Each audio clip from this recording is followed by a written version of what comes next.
रात के 12:15 बजे थे। गांव की वह पुरानी कच्ची सड़क जिस पर कभी ट्रैक्टर और पैदल लोग ही आते थे, उस रात सुनसान थी। अमर अपने पुराने मोबाइल की टॉर्च जलाकर चल रहा था, गांव के नुक्कड़ पर बनी उस हवेली की तरफ। कहते हैं उस हवेली में पेड़ जैसी लंबी परछाइयां रात को चलती हैं और दीवारों पर पुराने दर्पण में कोई और चेहरा दिखता है। अमर का दिल तेज धड़क रहा था, सिर्फ डर नहीं पर एक अजीब सा खिंचाव भी था। कल ही किसी बूढ़े ने कहा था, वो हवेली तभी शांति नहीं लगती जब तक कोई उसके राज को याद रखे। अमर ने सोचा, राज क्या होगा, बस किससे बातें ना हो जाएं। फिर भी कदम बढ़ते गए। हवेली के झरमट से एक सर्द हवा निकली, जैसे किसी ने धीरे से पन्ना पलटा हो। अमर झटके से रुक गया। हवा के साथ एक धीमी सी आवाज आई, मानो किसी ने धीरे धीरे नाम पुकारा हो। अमर। आवाज बिल्कुल पास से आ रही थी। अमर ने अपने कानों से हाथ लगाए और कहा, कौन है? जवाब सिर्फ खामोशी में गूंज गया।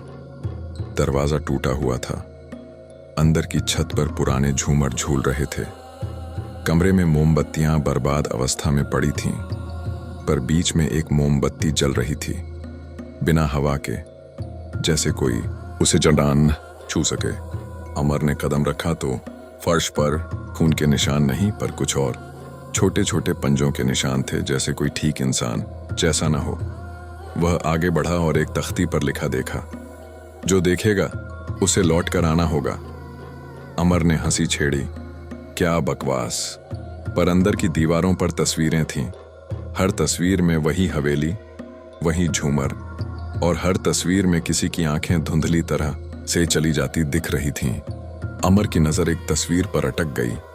फोटो में एक औरत थी, पर उसके हाथ में एक छोटा सा चोरी सा डोरी का गुलदस्ता था, और उसके चेहरे पर जैसे किसी ने गहरे घाव पर मुस्कान चिपका दी हो। अचानक हवेली के अंदर किसी ने नीचे से दरवाजा जोर से बंद किया। अमर का सांस ठंडा हो गया।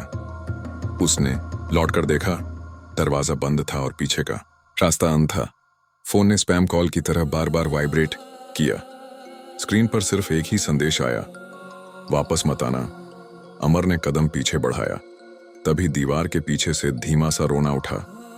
रोना बच्चे का भी नहीं, बूढ़े का भी नहीं, कुछ पुराना, खुरदरा और बहुत करीबी। अमर अब दौड़ पड़ा, लेकिन जैसे ही उसने तख्तियों पर पैर रखा, सामने एक दरवाजा खुला और अंदर से एक सन्नाटे वाली आवाज आई, तुमने देख लिया, पर देखना और अलग है समझना। और आवाज बीच में टूट गई।